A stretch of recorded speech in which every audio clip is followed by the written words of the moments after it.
Let me know in the comments below if any of this resonates with you.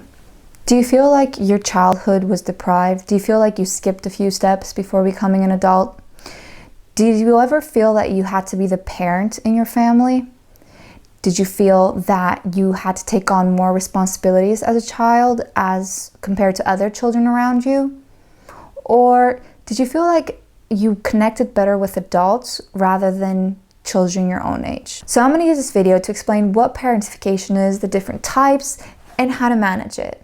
And most importantly, to let you guys know that you're not alone. And this term that I'm about to explain now is occurring more and more often. It's coming to light more and more often. Not occurring, coming to light. So before I continue, if you are new to my channel, make sure to introduce yourself in the comment sections below. I always love hearing from you guys. My name is Olympia. I have a degree in cognitive neuroscience and art history. And what I like to do, I like to dissect that pretty little brain of yours and see what makes you tick, but also what makes you talk. So make sure to help a girl out by smashing that subscribe button and ringing that bell so you guys get your weekly videos every Thursday.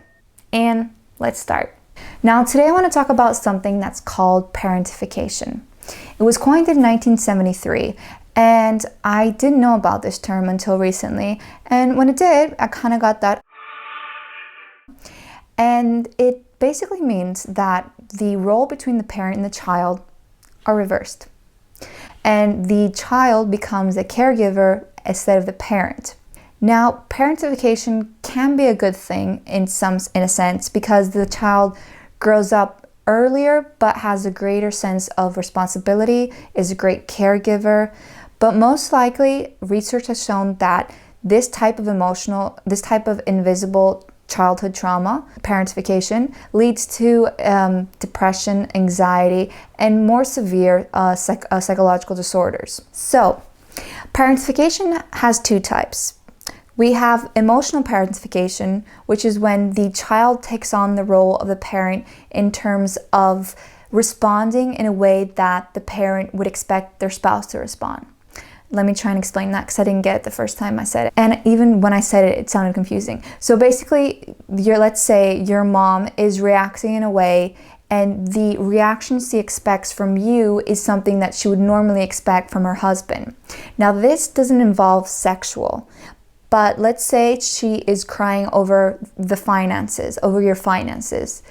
And the child shouldn't really be hearing this. They don't have the emotional and psychological maturity yet to deal with something such as we don't have enough money. But the mother expects the child to have a response that, let's say, the father or her partner should have, being caring, trying to comfort her. And these are not stuff that should be falling on the child.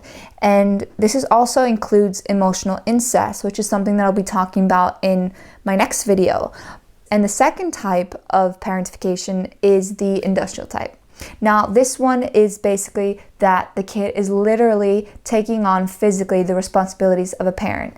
So when I say physically responsibilities, I mean they have to go to work, they have to take care of their siblings, they have to cook, they have to clothe themselves, bathe themselves from a very young age. So basically they have to act like an adult. Now, parentification can happen for various reasons. It can go from parents getting divorced, having one parent being very unhappy in their relationship and seeking the support they wanted from their spouse to their kids, parents with chronic illnesses or disabilities, so having to, as a young child, to take care of a person with a chronic disability, from a sibling or parent death. There are so many causes, but the point being is that you kind of feel that you missed your childhood, and that brings out a lot of hurt. It brings out a lot of regret, a lot of self-pity. Now, going through all of this can be really overwhelming. It could be really it's a lot to take in for a child, and it's a lot to realize that this happened to you as an adult. I've created a freebie below. We will link it.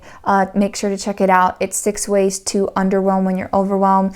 Having mental clarity is so important in gaining new perspective, which is what also my channel is about, how to teach you guys how to mind shift your mindset.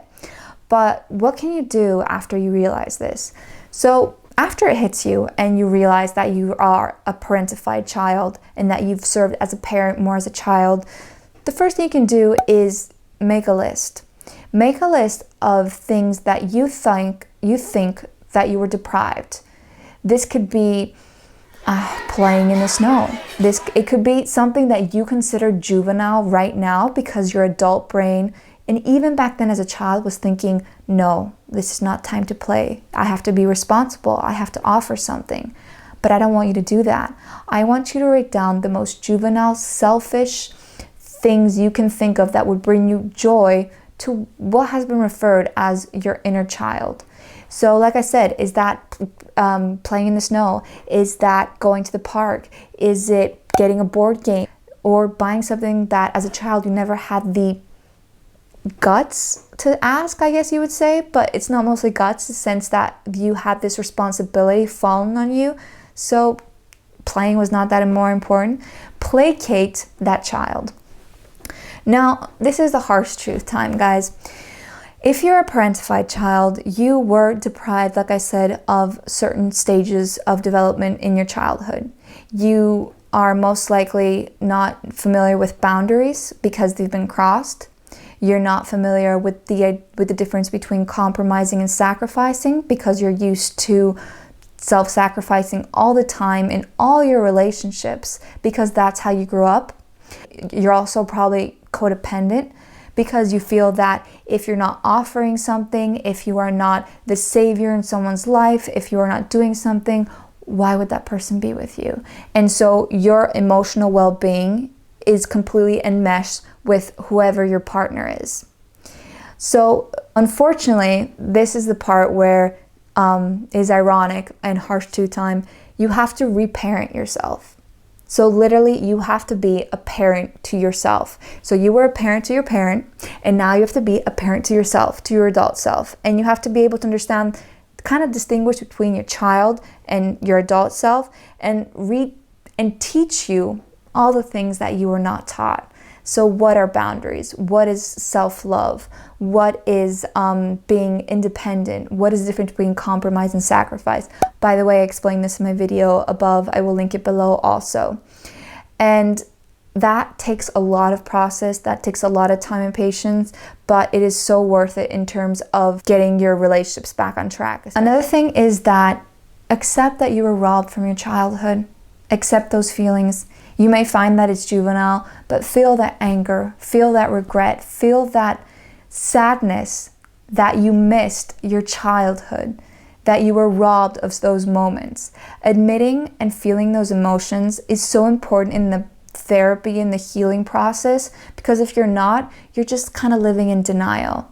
And it's okay to grieve for that lost child that you never got to experience, because then you can move on and you can learn how to deal with life as a parentified child. Now, I hope this helped. Make sure to check out my other videos on codependency, emotional abuse manipulation, brain farts that we all do.